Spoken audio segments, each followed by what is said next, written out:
Welcome everyone. Today we're going to show you how to add time entries in Clockify and how to organize them. Let's start with how you can add time entries. In Clockify, you can add time in the timer mode, you can add it manually, or you can add time by duration. Now, the first time you open Clockify, you'll see the time tracker page.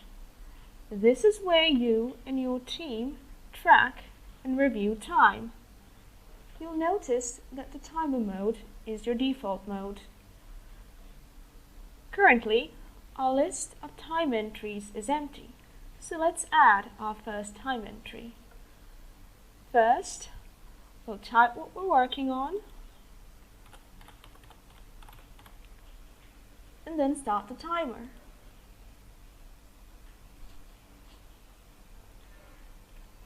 Let's say we finished working. We'll click End, and the entry will be added to our list of time entries below. Clockify records start time, end time, today's date, and duration automatically. We can add as many time entries as we want.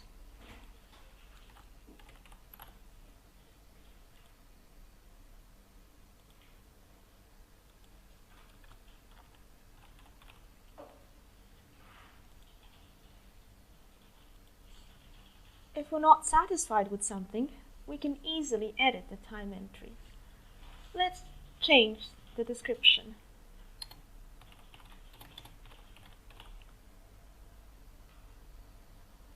And click End to add it to our list of time entries. We can also edit the description of a time entry we've already added.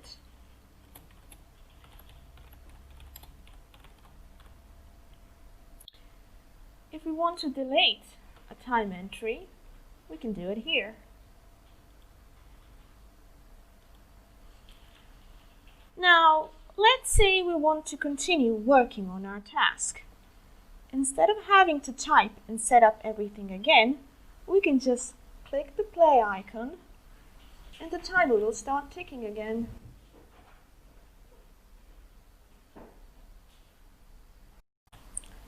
So far, we've used the timer mode, but you can also add time manually, which is useful if you forgot to start the timer or want to add past activities to your timesheet, or don't want to bother with the timer at all. Let's add some time manually. First, we'll change the mode to manual here, then type what we worked on,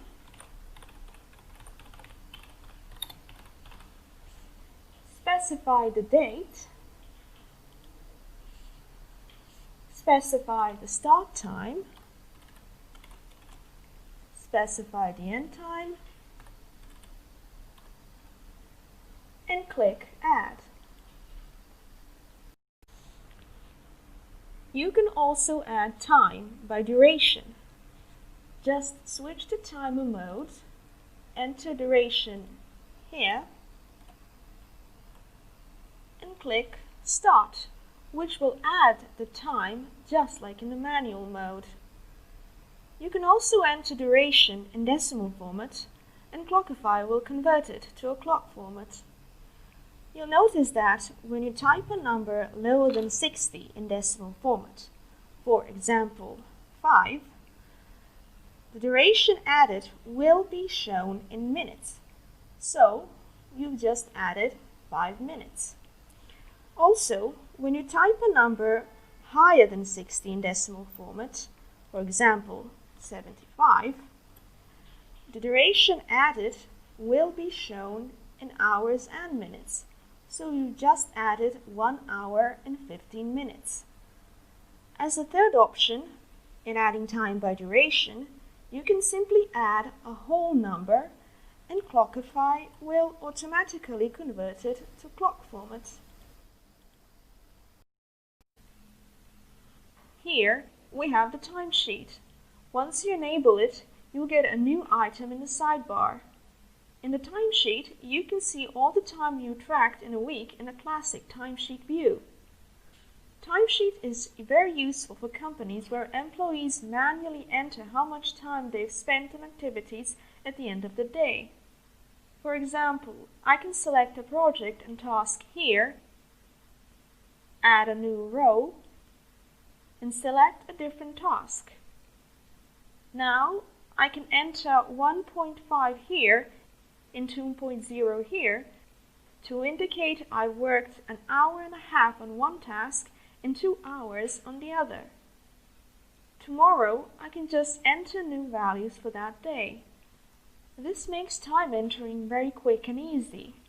Plus, I can get to see how much time I've accounted for here and add more hours if a total for the day is less than 8 hours or 40 hours for the week. When next week starts, I get a new timesheet. I can copy previous week's activities and just fill the timesheet with new value.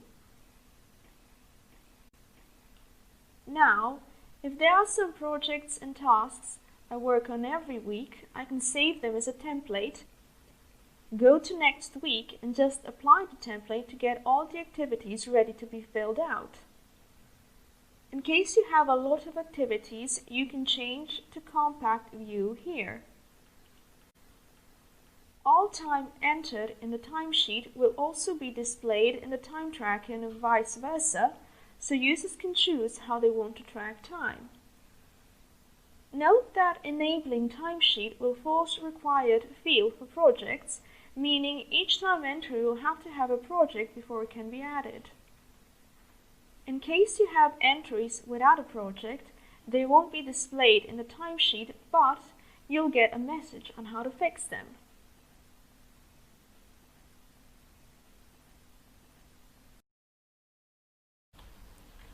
As you can see, all time entries are grouped by date, and when we add another time entry for today,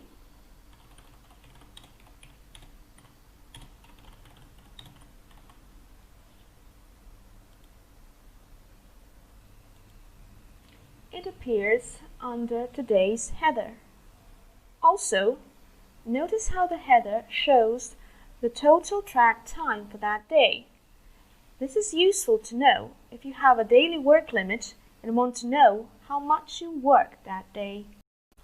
So far, we've covered adding time entries. Let's now see how we can organize them. You can mark entries as billable by clicking on the $sign in order to separate them from non-billable activities. This is useful for people who want to separate the billable client time and reports from non-billable, like emails, meetings, internal projects, administration, and so on. You can also tag time entries with custom keywords so they're easier to filter out or group in reports. For example, you can tag time entries with type of activity like project management or coding, and later analyze types of activities that took most of your time. But before we can add tags, we first have to create them. We go to Tags, enter name, and add. Now we can go to Time Tracker page and select the tag. You can also categorize time entries by client and project. But first, we need to add a client and create a project. We add clients in the Clients section.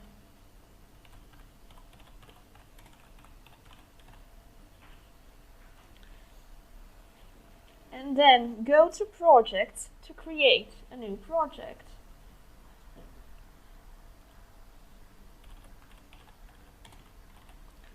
Once we have named our project, we can select the client we've just added. We can also choose the color of our project.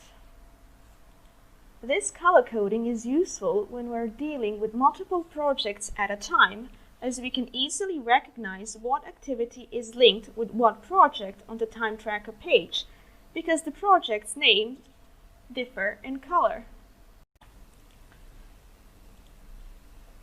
Now that we've created a project, we can go to the time tracker page and select it. In Clockify, our client can have multiple projects, but a project can belong to only one client. This means you can organize projects around clients who can be anyone, from customers and accountants to departments and teams. Those were the time tracking basics. For more advanced stuff, like adding time to a running timer, check out our help section.